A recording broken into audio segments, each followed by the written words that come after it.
Discipline is often misunderstood as something loud or demanding, but in many lives, it begins quietly.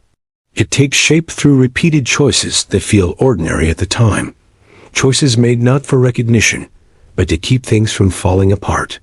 This kind of discipline grows slowly, shaped by care and responsibility rather than ambition. Rosa was 28 and lived in a small provincial town where afternoons were slow and familiar. She ran a modest home kitchen, preparing packed meals and snacks for neighbors who worked long hours. It was not a business she planned. It began when her husband fell ill and could no longer work regularly. What started as helping one neighbor turned into several regular orders. Rosa cooked early each morning, portioned meals carefully, and delivered them on foot before noon. The income was modest, but steady enough to keep the household afloat. Her days were shaped by repetition. Wake before sunrise. Wash rice, chop vegetables, stir pots, clean as she went. By mid-morning, her back ached and her hands smelled of garlic and oil.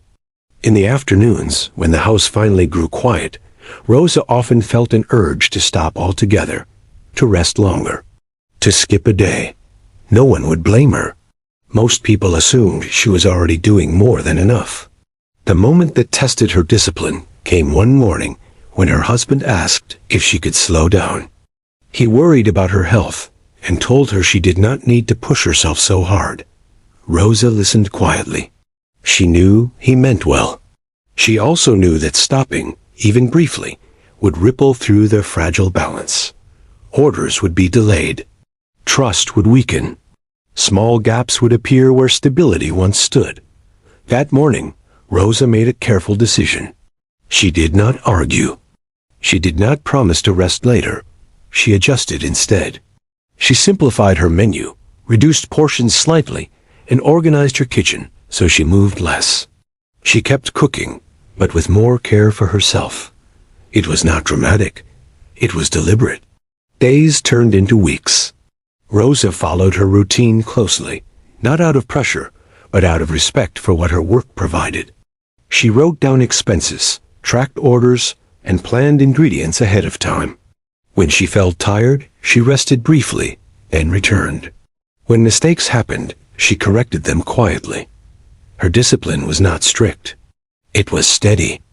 Over time, neighbors noticed her consistency. Orders became more regular. Someone recommended her meals to a nearby office. Rosa did not expand quickly. She kept her pace. She understood her limits now. Discipline had taught her where those limits were, and how to work within them without breaking herself. Looking back, Rosa did not think of discipline as sacrifice. She thought of it as care made visible. Care for her family. Care for her work. Care for herself. Discipline did not give her a new life. It helped her hold the one she had, with dignity and intention.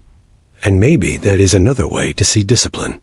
Not as force or control, but as quiet commitment. The choice to show up again, adjusted and aware, trusting that steadiness over time can keep a life standing.